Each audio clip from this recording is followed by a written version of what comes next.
Now, I was genuinely surprised by the positive reception to my previous video about Restartitis, and specifically, it seemed that a lot of people found resonance with my words and what I had to say. Now, obviously, I'm aware of this, there's a selection effect going on here, and the people who don't have Restartitis, who are not familiar with it, who don't suffer from it, are not going to be writing copious comments in the comment section. But on top of that, a little Reddit thread emerged in light of my video, and I thought it might be helpful or interesting to turn this into a sort of duology of videos, if you will.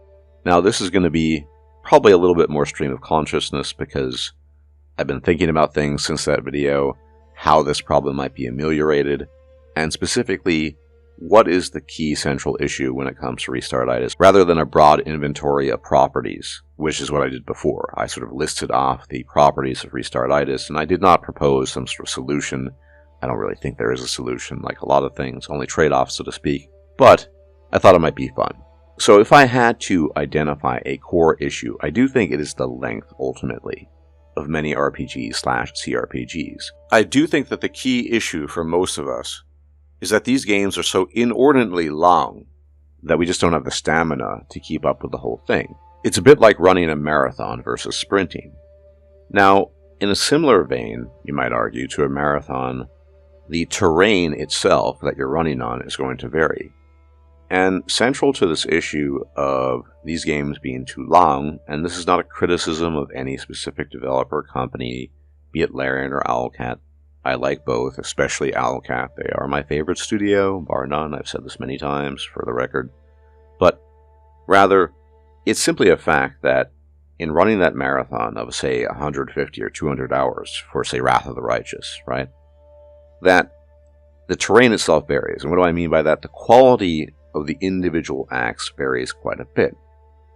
And generally speaking, and it's pretty logical if you think about it, the trend is the best act in most CRPGs is the first act, sometimes the second act, but usually the first.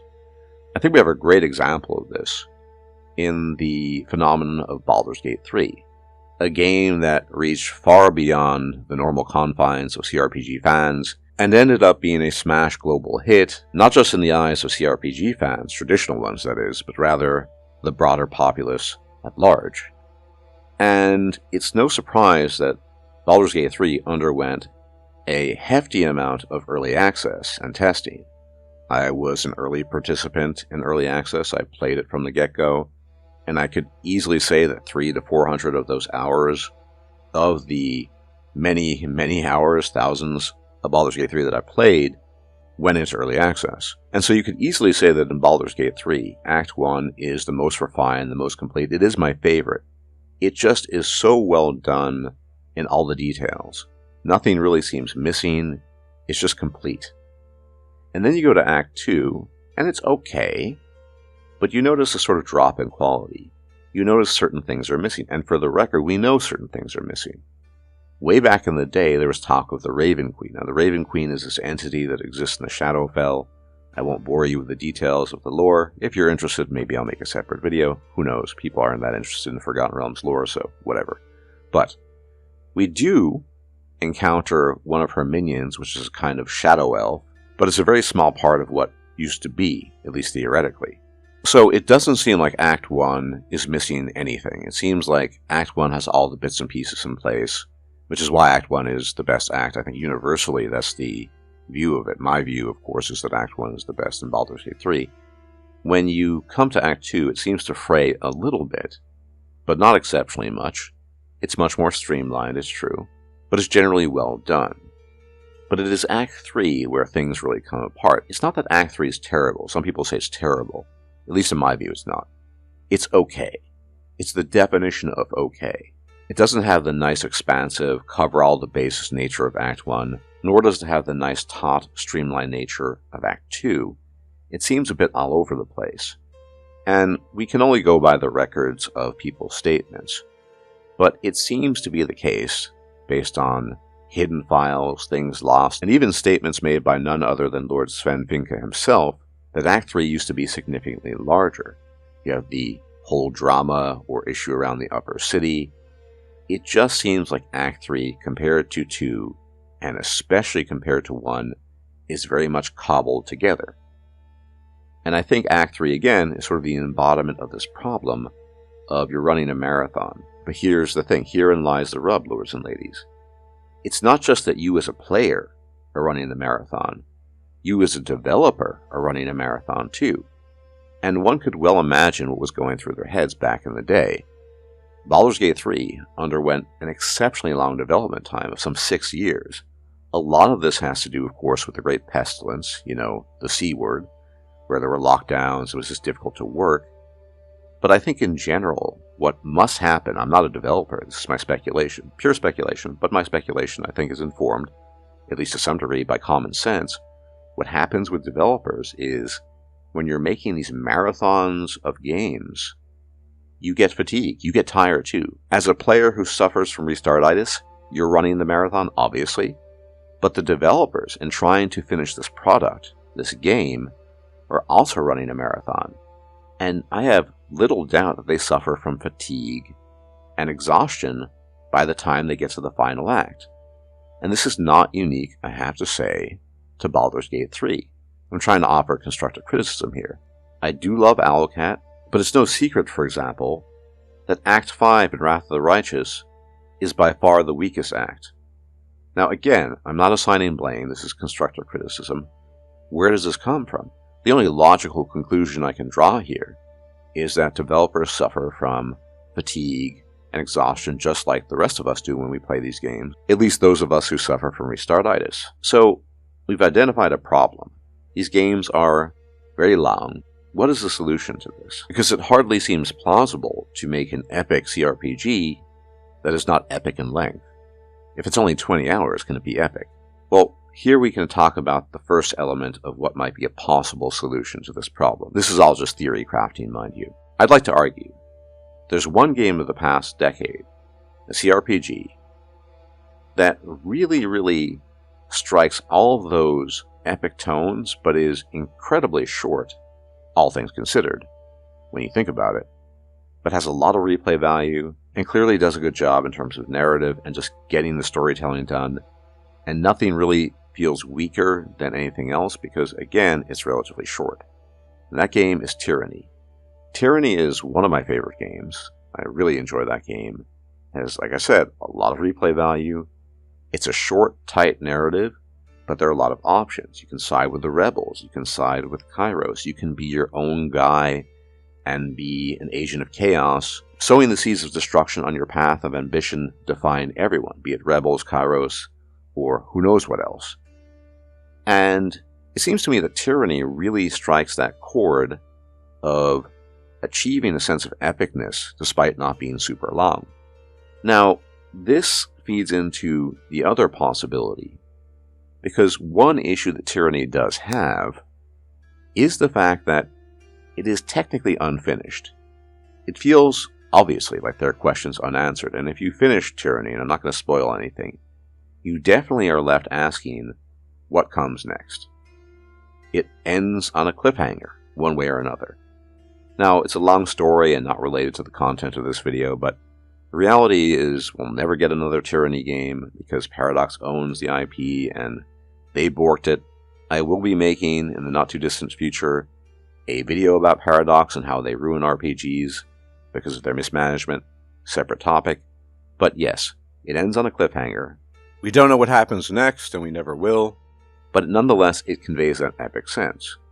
Here's another older game, if you will, that did something similar to what I'm talking about, but actually did it in the final act. Many of you probably know the game I'm talking about already. Those of you who are old fogies like I am, I'm talking about Baldur's Gate and the transition from Baldur's Gate 2 to Throne of Baal.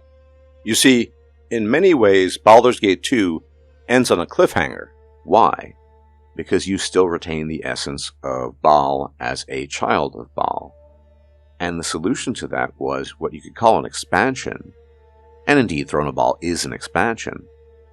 But it is also the final act of the game. And it is fantastic. It's fairly tight in its narrative, although you do have Watcher's Keep, which is an enormous dungeon crawl, for those of you who don't know. But all in all, it's a fantastic send-off to the Baldur's Gate series. It's an expansion, yes, but it's also the final act of the game. However, it's contained in a separate game, as it were, a miniature game. Now, this leads to this other potential solution, and that solution could be, potentially, episodic releases. Of course, I don't know exactly what happened when Throne of Bhaal was released back in the day. It's been 25 years, but I do know it was a great send-off, a great farewell to the game. Maybe the issue lies in the length of these games. Developers get burnout making the final act. It makes sense. Maybe a potential solution is to do it the way, say, Telltale games used to do it in terms of story narrative, right? You had episodes, and these various episodes would end on cliffhangers. And then you would be hankering for more because you really wanted to know what happened. I mean, cliffhangers do really well in general as a plot device, and I'd imagine it would sell pretty well. Because, again, it seems to me, and this is just my speculation, as I've said, that developers get very tired towards the end of making a game. And this is why the final act typically is just much worse than the first couple of acts, especially Act 1. Act 1 is almost always the most refined. It makes sense.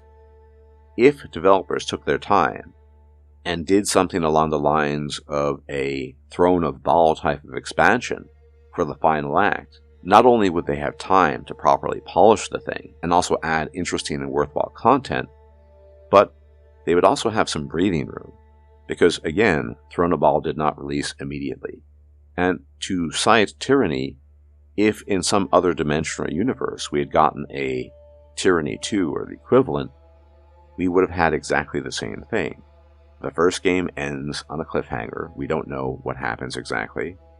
And it is very, very obvious if you played the game that a sequel was meant to be made. Maybe something like that could work. I'm not sure.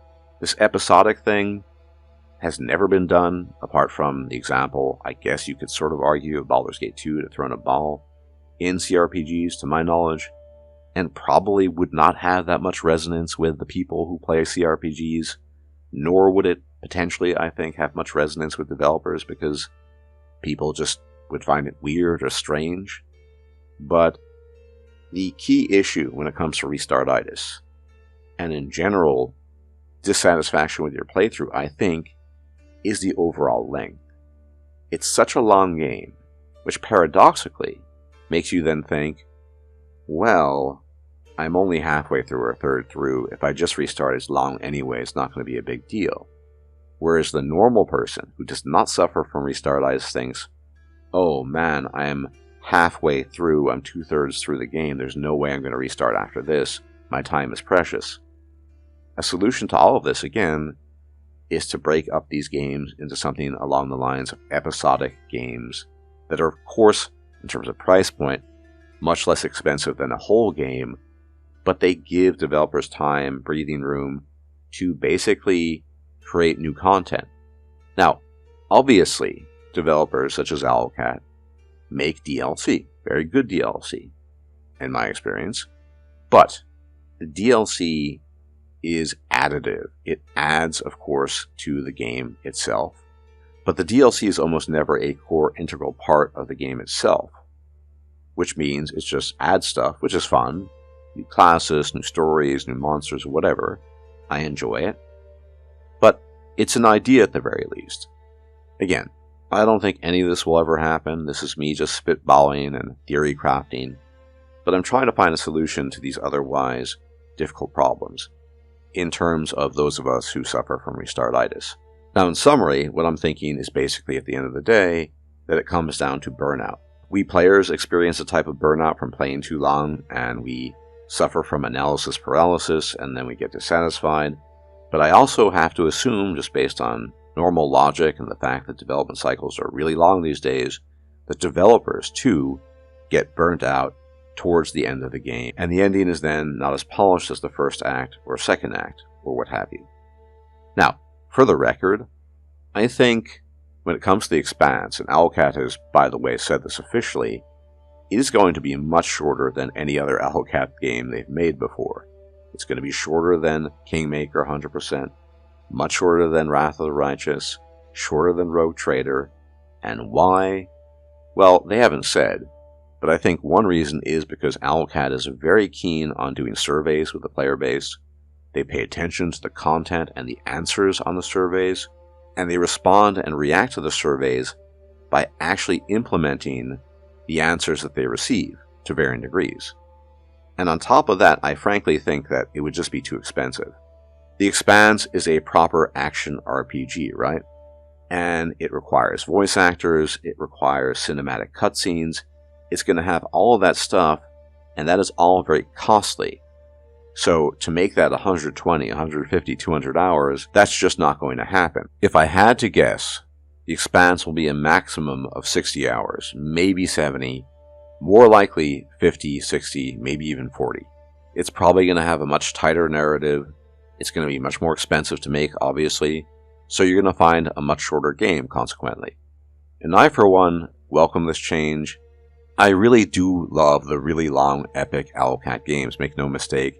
It's my own issue, it's a me problem when it comes to Restartitis, or a you problem if you suffer from it too. But I do think, as I've suggested in this video, that there could be potential workarounds or solutions that have, in fact, been implemented in the past.